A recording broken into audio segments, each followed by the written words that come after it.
Despite the continual violence, the border camps were a magnet because here there was famine relief that Kampucheans could count on. The lion's share of international aid was eventually shipped to the Vietnamese side. But at the height of the crisis, it was the aid that flowed directly across the border that proved to be effective. In addition to feeding the refugees on the spot, the camps were also used as a land bridge to funnel rice and other supplies back to the interior. The Vietnamese had refused to allow the road or railway to be used, so everything depended on bullock carts, bicycles, and Kampucheans on foot. Up to 100,000 traffickers were plying the trails. Their journeys to and from the border were taking at least a week each way. Some were crossing to the other side of the country and taking much longer. There were bandits lying in wait, and Vietnamese soldiers who extorted bribes. Nevertheless, in the course of a year, 150,000 tons of rice were carried across the land bridge. And apart from this, the traffickers were smuggling everything from cigarettes and coloured cloth to fishing line, medicines, music tapes. There was nothing, it seemed, that couldn't be bought and carried in from Thailand. When the traffickers emerged at the other end of their journey, there was only a token checkpoint before they were free to enter the market towns. Officially, the Vietnamese would never condone the traffic in aid and trade from the border. And from time to time, they called a halt by cutting the trails and attacking the border camps. But in general, they turned a blind eye because the black market trade was a lifeline. It was vital to Kampuchea, and it stretched right through to Vietnam.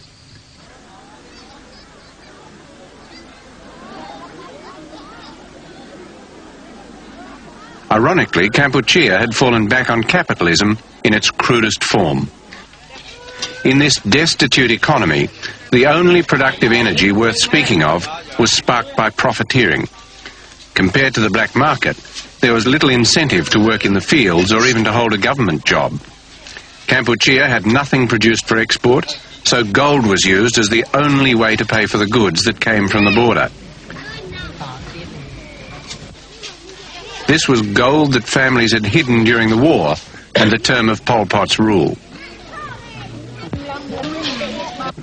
The military operation to overthrow Pol Pot was completed in 2 weeks. But the famine that followed lasted for 2 years. Why was that? The food situation, yes.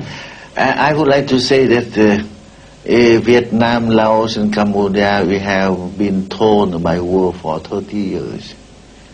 So if the European countries, they have passed through 5 years of world war, and Vietnam and the war in Vietnam, Laos, Cambodia have much more bombs than twice the number of bombs in World War II.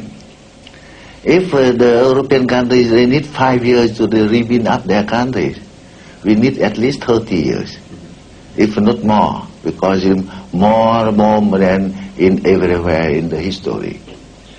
But there was an immediate crisis. Yeah. And the media? An immediate. It was a very immediate crisis, life and death. And it turned out to be death for a lot of people in 1979. Why didn't the socialist bloc respond more quickly? We think if we have not responded to them, they could not survive, because in 79 it was a near starvation. It was real starvation. Yes, real starvation, because the regime of Pol Pot since 75, it is enslavation, and the socialist country, they have done their best. If there is no such aid from the socialist country and from the other countries in the world, from Western Europe, from the United States and from your country and so on, they could not overcome these difficulties. There is no question that for a certain period of time the Vietnamese army is going to be necessary in Kampuchea in order to stop a Pol Pot takeover. If they withdrew now, the Heng Samrin regime would collapse. But I think the question of Vietnamese total withdrawal from Kampuchea simply does not arise. If you study Vietnamese history for the last 700 years in Kampuchea, the manner of conquest has always been to move people forward and follow up with the army. This time it's the other way around, that the army has come, conquered Kampuchea, occupied Kampuchea, and it is entirely logical to presume that the Vietnamese will end up with a real colonialism, a real occupation, a Vietnamese presence throughout all of Indochina, living and working as citizens of Indochina, so to speak, but ethnic Vietnamese.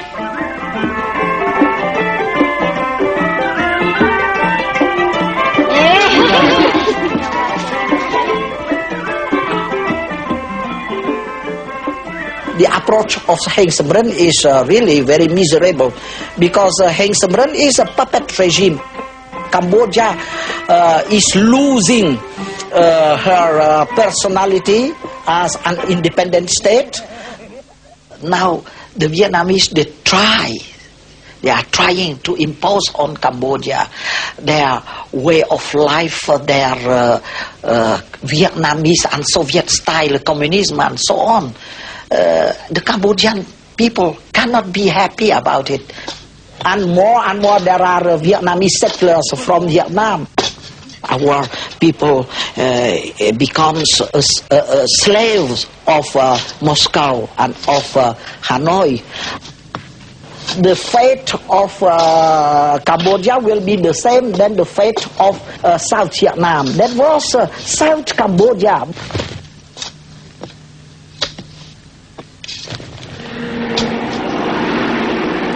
What is the meaning of Angkor now? No significance, because we are now no more an independent state.